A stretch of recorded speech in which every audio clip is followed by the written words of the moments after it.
Hello, my friends. Lori Ashcraft here. I'm your host for Viva La Evolution, which is sponsored by Recovery and Resilience Solutions, which is a training and consulting branch of Crestwood Behavioral Health. And today we're talking about a topic that's near and dear to my heart because it's about aging, which I'm doing, and I'm sure you are too. Yes, you must be. We're all doing that. We don't think we are, but when we get older, we start to realize it. So, I have an amazing guest to share with us on this topic who has been a dear, dear friend of mine for, I don't know, 20 years maybe, at least.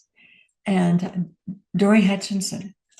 And she's been with Boston University most of her career.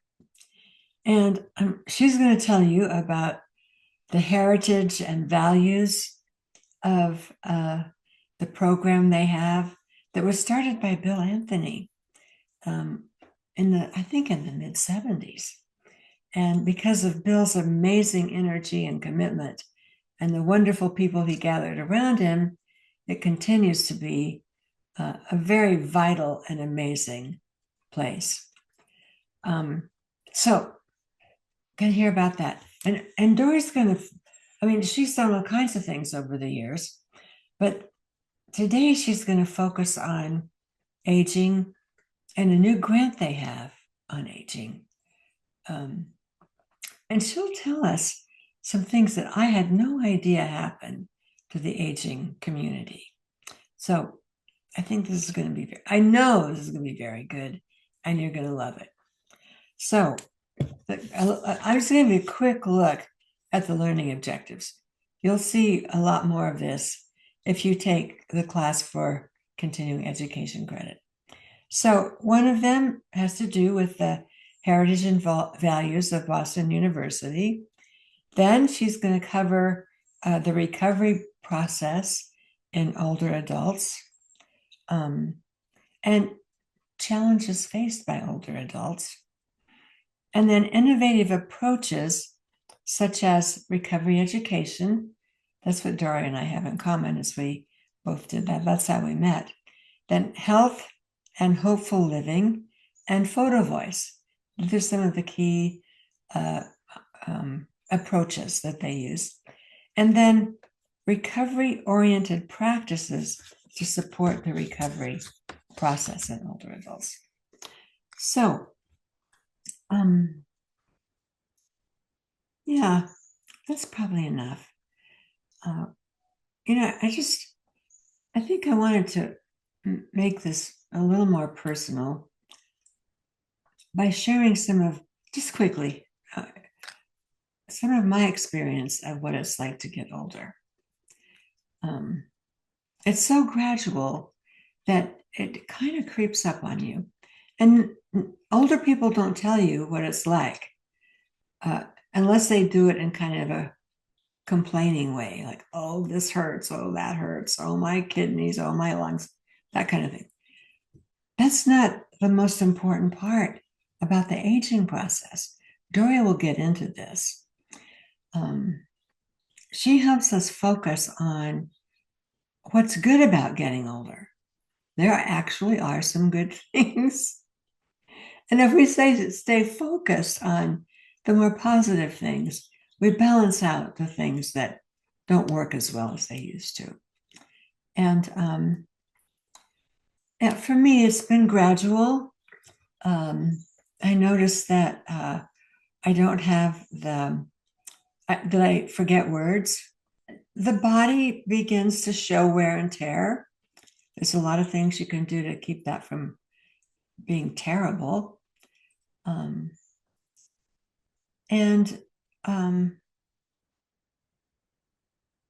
Yeah, and I'm going to say, there's a temptation to feel bad about this, to even feel a little bit of shame about how old you get and what parts of you don't work so well anymore, which is kind of ridiculous because hopefully we'll all age, we'll all get old.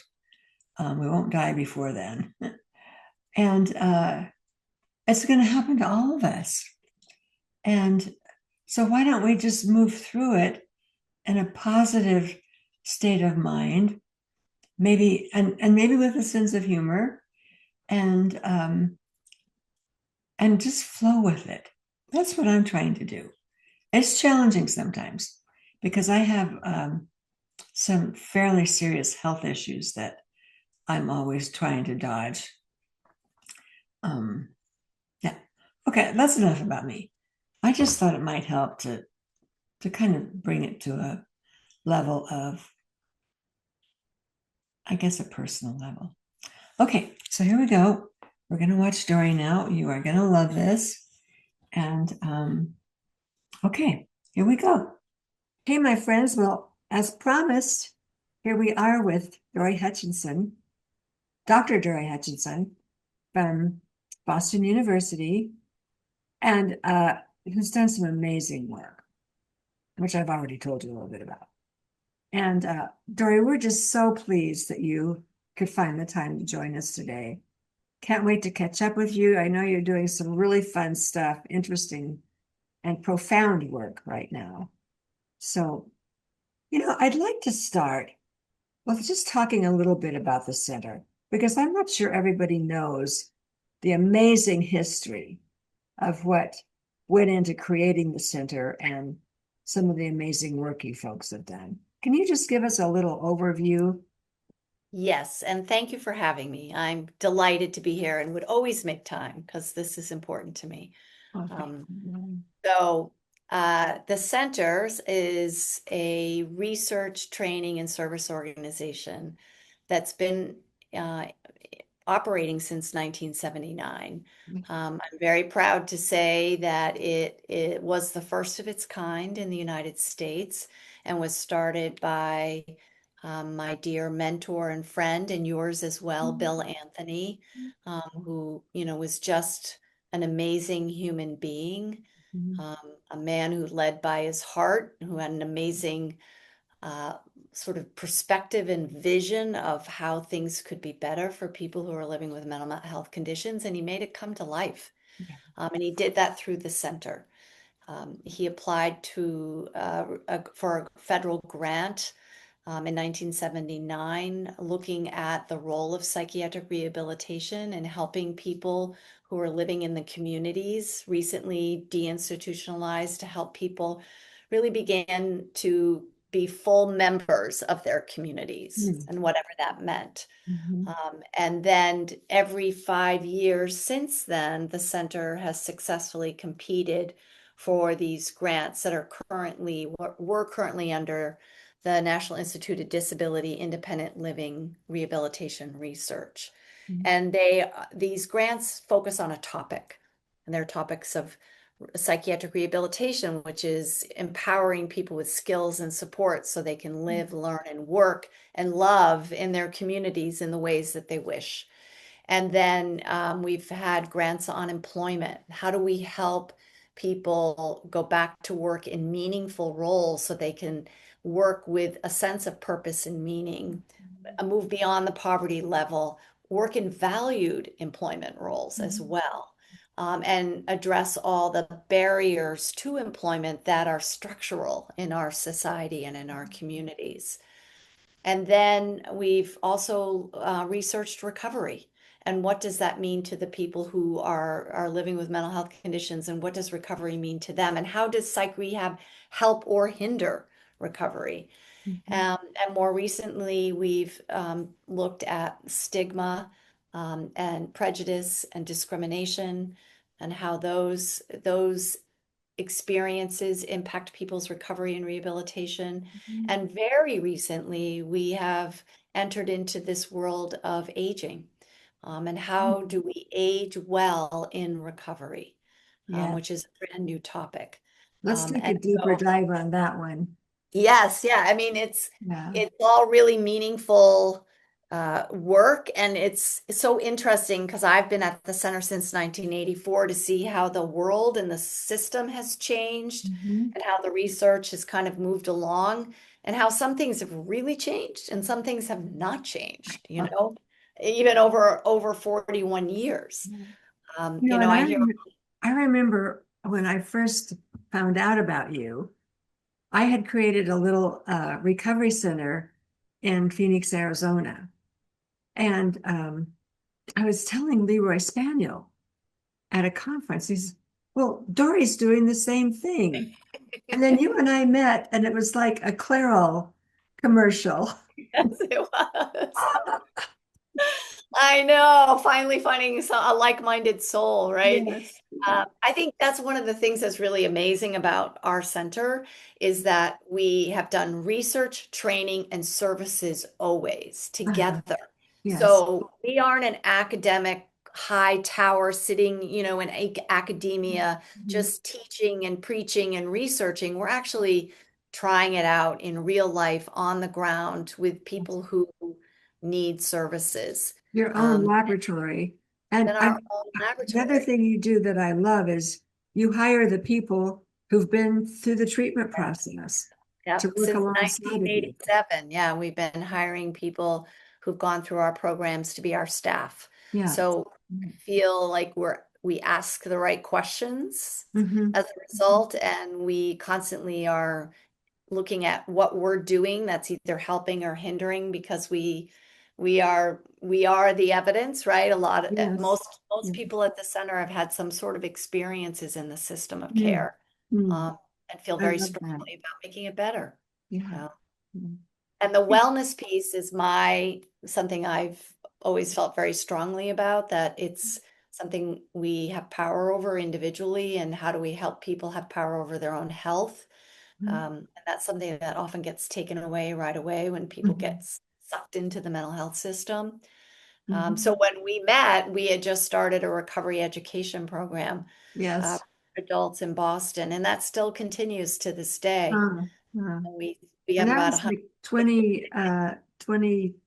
2021 or two or something. Well, for us, we started in 1998. So Okay. it's been longer. It's been 27 years we've been running the recovery education Yeah. program, and we have funded fully on philanthropy. So people come for free, and we serve about 150 people a week in that when they Oh, take courses where goodness. they It's are wonderful. taught by peers, they're with their peers, and it's like adult education. It covers every domain of the 8 domains of wellness. Huh. And something else I've always appreciated about you folks is there's no creaming with you. You No, tend to go right yeah, to the I don't want to say the bottom, but right to the point where the most need is, it yeah, seems to me. yeah. Yeah. And then you have I think amazing one of results too. the thing that was probably one of the most important things that Bill ever taught me was, to ask when things aren't going well, is what are we not doing? Oh, I Not love what's it. wrong with the Yes. people that we're serving, or that they're not meeting our expectations, or they can't meet the environmental demands. He would say, well, what are you not doing? Right. So We the blame onus is them. always back on us to Yeah. say, well, maybe our environment isn't conducive to recovery. Maybe our teaching isn't working for people in recovery. So not forcing, but really encouraging us to evaluate our process. Because he was big about, we got to look at the process, not just the outcome. Yeah. Yes. Yeah. So we continue to do that. Yeah. We have staff meetings every week, and we do not talk about our participants. We talk about our process. Yeah. We Great. train in the process. We never talk about people and diagnosis and what they're doing or not doing, or achieving or not achieving. It's like, what could we do that would be more effective? Yes. Mhm. I want to uh I'd like you to talk about one of your graduates who uh has worked for you for a while. Does Lynn Legier still work for you folks? Yes, she does. Yeah, yeah.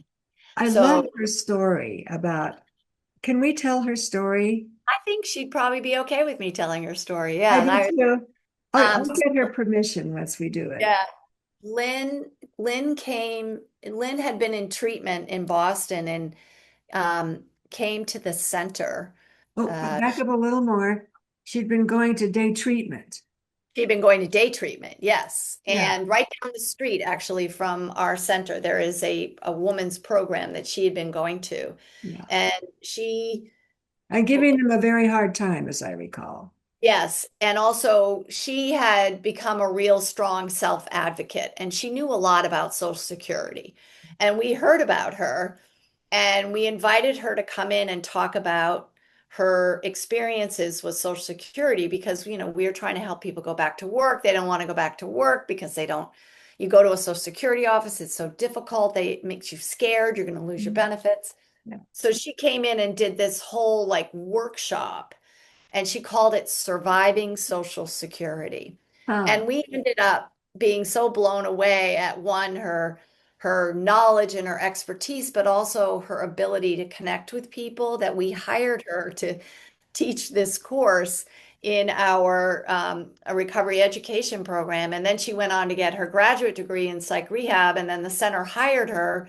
And now she continues to work as a, sort of senior training director with Marianne Farkas, I love, training people I just, in rehabilitation and all over the country, all over the world, at really. one point, I hired her to come and teach some stuff for us, and she was brilliant. Just Oh, brilliant. she's amazing. Yeah.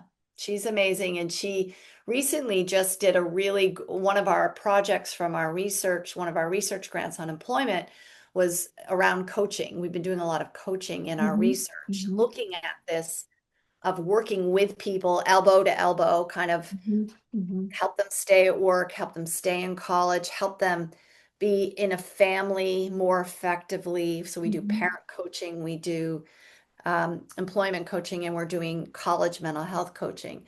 And Lynn's project was providing coaching to people who are working as peer providers, and the mhm. coaches were external to the agency. Huh, huh, So people yeah. could feel, and they did the coaching off hours on the weekends or in the Mhm, evenings or on people's breaks, really trying to help people navigate those challenging moments during the day or those challenging policy issues at work or role issues at work.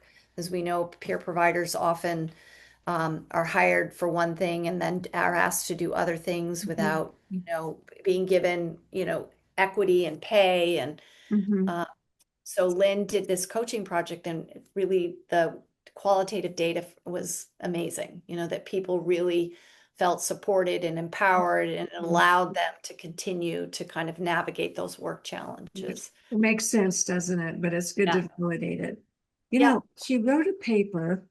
I'd love to attach it to this podcast because I always attach something about the process. Um, and in the paper, she talked about, I mean, after she'd done this for a while and after she got off of Social Security, I think, she wrote a paper about how much it cost to have her on Social Security. And after she got out and worked and paid taxes, how much she contributed back. Yeah. I've looked for that paper and I can't find it anywhere. So if you guys have it, I or could probably find that for you. Yeah. Let me put that'd be that down. great. I'd love that. That paper says so much. I think that's one of the best tools that's ever been developed around. Right, right, right. Sort of the real return on investment is Lynn's Yes, story. Yeah, yes, yeah, exactly. Yeah. Yeah. So Lynn is a very valued member, continues to be yeah, senior member of our staff, yeah. um, and works, trying to help agencies and people and providers really um, bring the lived experience into, kind of every level of an organization Mhm, and how to do mhm, that well. yeah. So, You know, I don't want to take up too much more time because I want to leave time for you to talk about your aging process project. That that is so timely given the change in lifespan yeah. and all the things that go with that. And I experienced that myself getting older. It's like, Hmm. wow, We all are. Yeah, we're all this, living it. Yeah. this is new territory. Yeah. And what can I bring with me that I've learned about recovery and managing my issues And what do I not want to bring with me, Right. with this part of my life? So I'm really interested to hear what you guys are doing in that area. So one of the key pieces of this grant is really looking at policies around the United States that are about aging and mental health. Hmm. And what we're learning is that many states have policies where when people reach a certain age, say like 65, they age out of services. So they Interesting. lose services that have been supportive of them thriving and living independently. And in some states, that means people are being moved out of supportive housing into like nursing homes and assisted living, and they don't need to be there, And that's right? And much more expensive. more expensive. And then the folks that work in those environments know nothing about mental health and recovery Right. either, Mhm. right? So they lose everything. They lose their context, they lose their independence, they lose supportive people in their lives who understand who they are and what they've been through and all their strengths and their, any kind of challenges. So we are doing kind of a map of all these policies, what states are progressive, what states are not, what states, what they do and what they don't do, Mhm. as a way of beginning to understand how we can intervene. Mhm. Um, Another project that we are doing is we are interviewing people who are in recovery, who are aging, and using that qualitative information to develop an intervention called Healthy and Hopeful Living, Mhm. HHL. And Mhm. it's a course that we're piloting in our recovery center. We're piloting it in some clubhouses in Massachusetts and out in Illinois, that is topical around aging and kind of as you were saying, we're all aging, and as we age, we have to work harder at maintaining our health. And Mhm. there are, Mhm. you know, challenges that we have to navigate along the way. Mhm. And what we're learning from people's stories is one that, things that make sense to us because we've been in the field for so long, but that people who are providing services to older people don't have. And it's Oh, this of idea course not. that I hadn't thought of that. like hope is still relevant. Like hope, I still have a hope for my future. I Yes. don't want my future to end because I'm 65 and I have a disability and I'm aging out of services. I still have hope for a healthy, well-lived life that will Mhm. continue on. And Yes. so Yes. this idea that we will take that information to develop training for not just, folks who have no mental health training, but also for training for people in the mental health field. Mhm. Because ageism is a real thing. It's a real It- thing even for people without disabilities or Yes. any condition. Yes. And Um, I would think, I'm hoping, given what you're saying, that you would have some impact on policy with this well, information. that's the goal. That is the goal, is to understand what the policies are, to do this research, and then to try and change policy. Hmm. Yeah. That is absolutely the goal. Yes. Um, and of course, the current headwinds that we're up against around in the country make it more challenging. But the information is just really stunning. What people are saying. Hmm. Like, Hmm. a lot of people are saying, I'm actually recovering well finally, Yeah. right? Yeah. At 60, 65. And, Yes. and we also are, living with multiple health conditions, often as a result of the treatment they had for their mental health Mhm. condition. Mhm. All the comorbidities that Mhm. we have talked about play out even more so as we age. But Yes. the mental health recovery is strong and vibrant, and people are raring to go. They don't want to stop. It's Yes. like, don't tell me I can't recover anymore. I'm not done. Yeah. Like this idea of like, I'm just feeling like I'm hitting my stride. We're Yes. really hearing that from a lot of That's people. great. That gives So me hope. I know, like this is just the next phase. It's not the end. But Mhm. that doesn't jive with policy. Yeah. Policy is, oh, you're at the end. You're at the end of your line. And people are Well, saying, no, I'm yeah. not. This Not. arbitrary 65 number. Yeah. For people who work and retire, that's probably around the time you Yeah. retire. So that's a huge transition. It's a huge transition. People Yeah. need so much support during that process. Yeah. And You to know, take it all away right when they need it is exactly. criminal. And I think also hearing the importance of social communities becomes even more potent as we age. And Hmm. there's a lot of good research that shows that people who have a connected community age well, Hmm.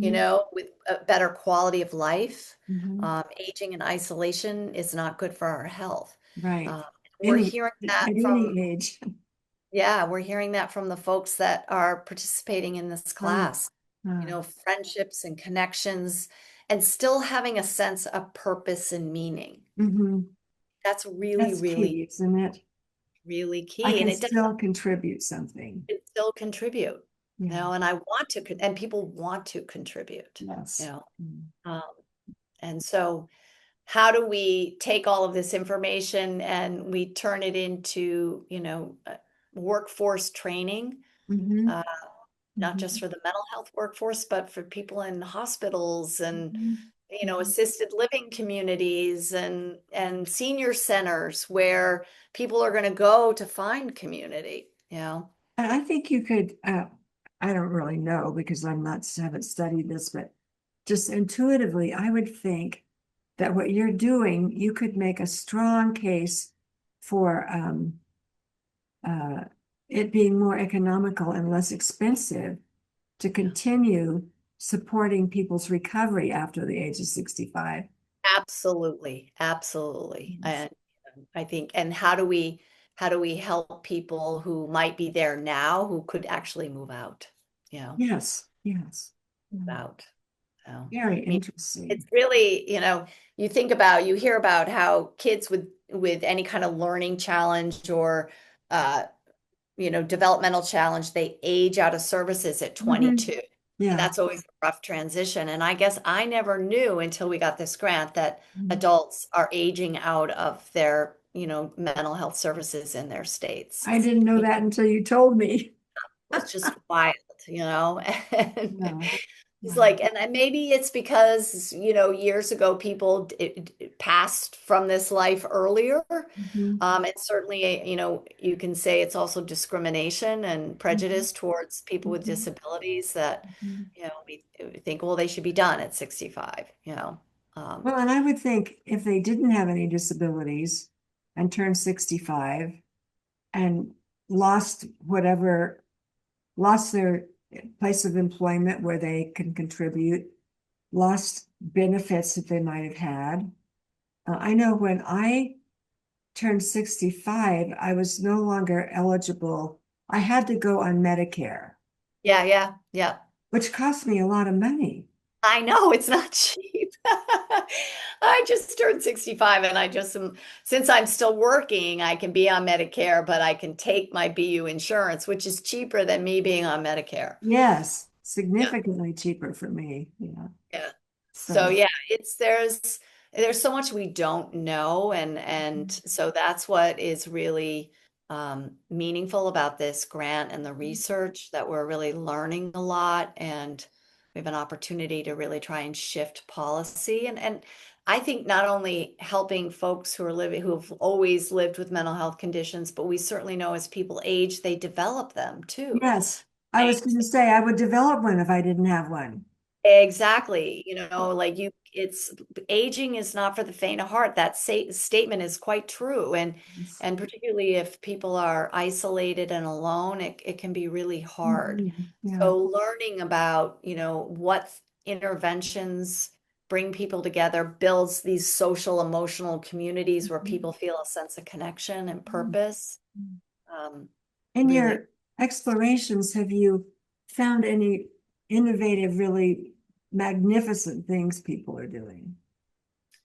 Well, I think what we're hearing is a lot of wisdom, Lori, Yeah. that I think has never been listened for or Mm. respected or even considered. So the Mhm. wisdom of people's experiences is really profound. And Huh. we're doing a photo voice. We've done some photo voice around their Yes. wisdom, and it is really, really powerful. And we actually use those photo voice pieces to go to our state reps and senators around the whole issue of Medicaid. Hmm. Um, that Hmm. is happening in the country to say, look, these are people that need Medicaid benefits. They are, they are aging. They rely on these benefits. If they lose them, it will be devastating. And Mhm. here's what they bring to our Yeah. communities. You Good. know, Good. Good. really, really important advocacy work through this aging grant Mhm. around the importance of Medicaid benefits for folks. And So it's been profound, and the wisdom is really amazing. huh, Um, just it makes sort of stops you in your tracks. huh, huh. And Can you I give think some examples? Think of I any? can. I could actually send you some pictures of some. Would that be Oh, helpful? yes. And I forgot I was going to ask you this. Um, some people don't know what photo voice is. Yeah, so I Let's can tell explain you. that a little Great. bit. So, photo voice is a form of participatory action research where, and we've been doing it at the center since 2000, where it used to be you put cameras in the hands of people who have been disenfranchised somehow, some way, and they take a picture of around something that's meaningful and topical to them. And then they're taught how to narrate that picture in a way that their voices then are brought to people who make decisions about them. Hmm. So, Hmm. for example, if some of the first photo voice that was done was, around food deprivation and starvation, and it's like, here's a picture of what's of nutritious food that I don't have access to, and without nutritious food, it's hard for me to parent and raise my children and go to work. So when you're making decisions about SNAP benefits and Medicaid and Medicare, this is what it looks like in my daily life. Yes. I need to my children and myself. So it's very powerful. It's a photo with a short narration. And so we are doing, and nowadays we don't do cameras. We used to buy disposable cameras and get the pictures, produced. Now everyone uses a smart device. Oh, that's Then clever. they Yes. take I their know picture and make when it. I did the photo voice, we had the little cameras. Yeah, yeah. So People would now lose we the do. cameras or the cameras would fall apart or Yeah, these yeah. things. That's all handled with So, smartphone. people took pictures of their supported housing and said, this is where I live, and this is what I use some of my benefits for, and I have a community of friends, and I belong to this community. If I lose those benefits, I lose this community. Yeah. And it's a picture of their home. Yes. It's my Mm. home. That's much more Um, powerful than just a chat. Photo voice to me and to our center is a really powerful way of ensuring that the people who matter are at the table. Mhm. And it is one way to do that. And Yeah. so we've been continuing to use photo voice as a research strategy to make sure that people's voices are right there when policy is being decided upon. And when, we think about training people to be more recovery oriented, how do Mhm. we help folks do that? They need to listen to people. They need to hear people's stories and their wisdom. And in the aging grant, what we're learning is about people's wisdom about the recovery process. It's not something they're new to or they've been in for 10 or 15 years. Some of these folks have been in recovery for 50 years, and they have a lot to say that we need to listen to. Well, and I remember when I was doing this with you folks, I was so impressed with the quality of the pictures. I mean, you took the pictures and blew them up into art. I mean, you didn't Yeah, alter, yeah, but they were art. They were beautiful yeah. art. And I think that Beautiful. presentation was a great part of validating the importance of it. Yeah, yeah, yeah. We put them up all over the walls of the center, whatever project we have going. Yeah. Um, and people read them, they Yeah. learn from each other that way too, Yeah. Yeah. so it's great. Before we go, I want to talk a little bit more about aging. I kind of been thinking about this while we're talking, and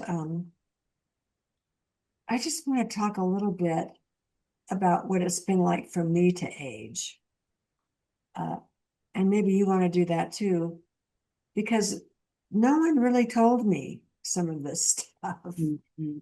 I think some people, when they start noticing the aging process, start pretending like it's not happening Mhm. because they don't want to lose it. I think I did that for a while, but we feel like we might be losing credibility with other people or we're going downhill or whatever. So we pretend like we're just the same as we always were. And we don't tell other people what's really going on.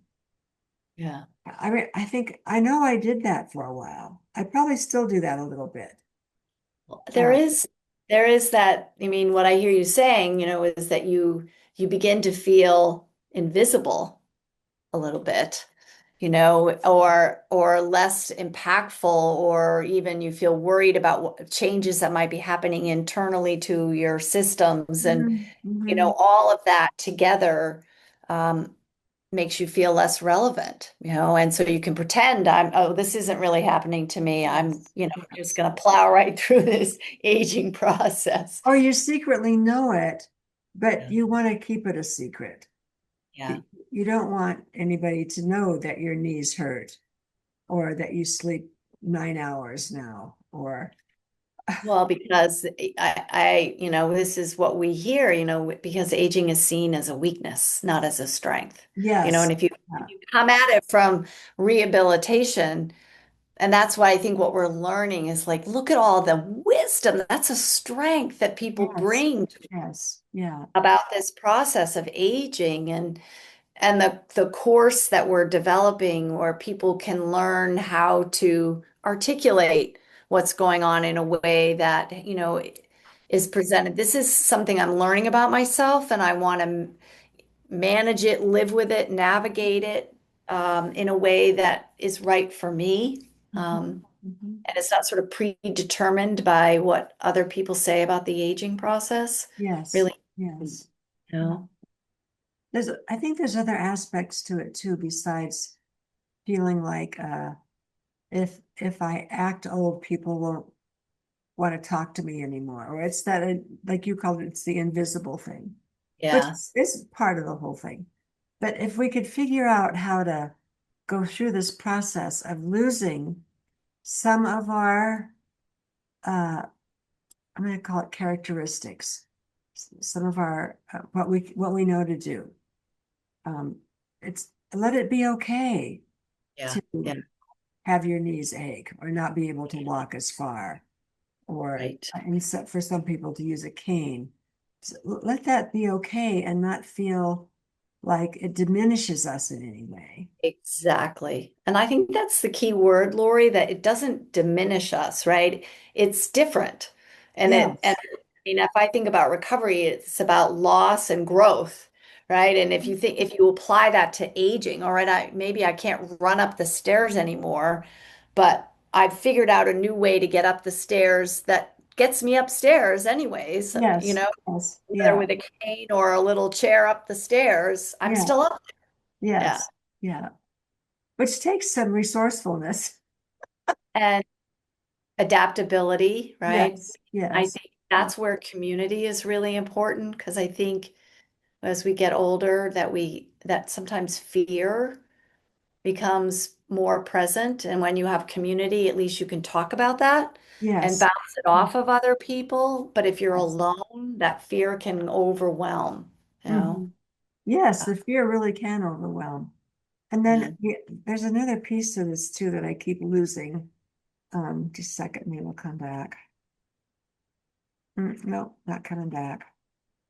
Oh, here it is. If folks I'm 81. So if folks my age, let's say anywhere from 65 to 85 in that, and not to make a cutoff at 85, but okay, 65 plus, whatever that is. If we could, if we could focus on what we still can contribute Right. and bundle that wisdom up somehow and make it available. We can't all write books. It seems to me like most of us are willing to do that, but many of us can't find a receptacle for it. Right. Right. And something I notice, and I'm sure other people notice all the time, is I'll watch people now make mistakes that I made 20 years ago, but they don't want to hear a way around it. And I Right. kind of get that. I think we all have to rediscover our own path. And it's probably the same path, but if there was a way we could bring those paths together, maybe they wouldn't have to go quite as far down the wrong road as we did. Right.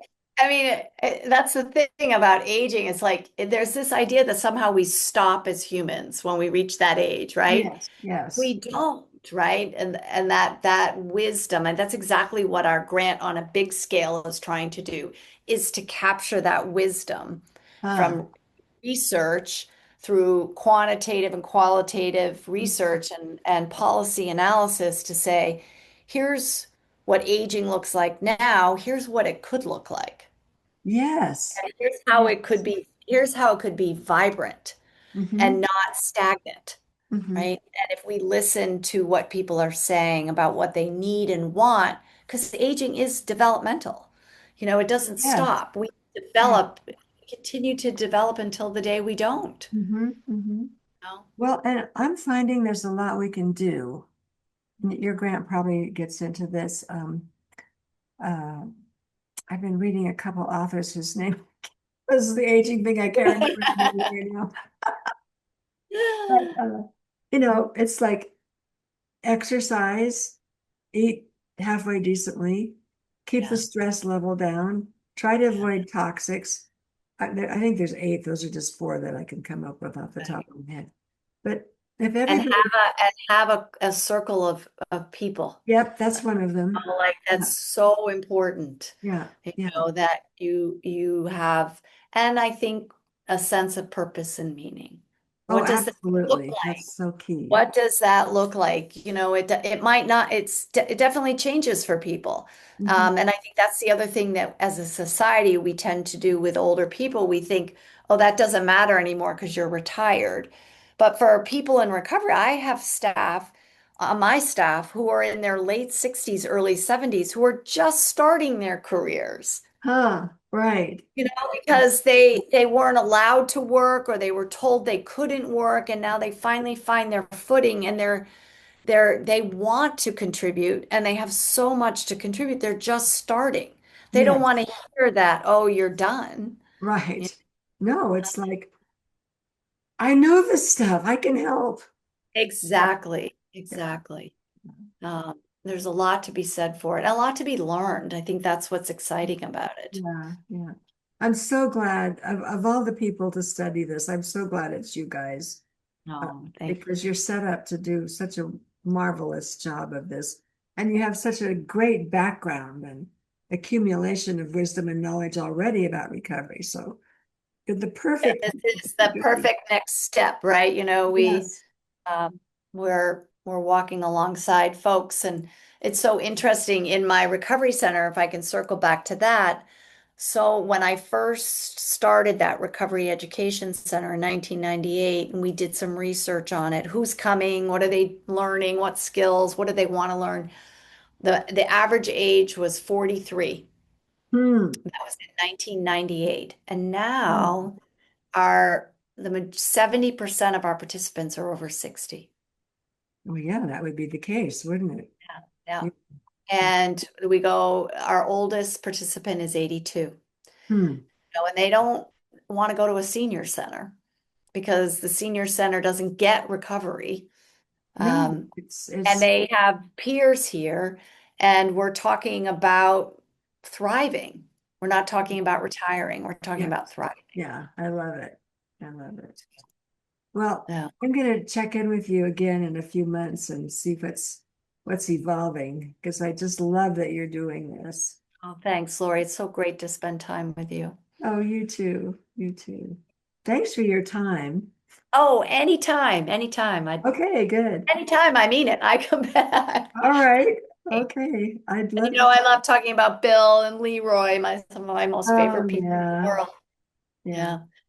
Yeah. And you would love some of my younger staff who never knew Bill, but they completely reflect his values and Oh, principles. I love that.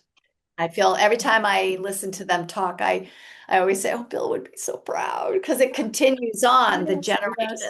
Yeah, yes. Yeah. great. Well, So, thanks again ever so much. no, thank you, Lori. Great to see you. Let's keep Right, in we'll talk touch. soon, hopefully. Okay. Thanks for watching. I hope you press the subscribe button. That would help us out a lot. And keep watching our podcasts.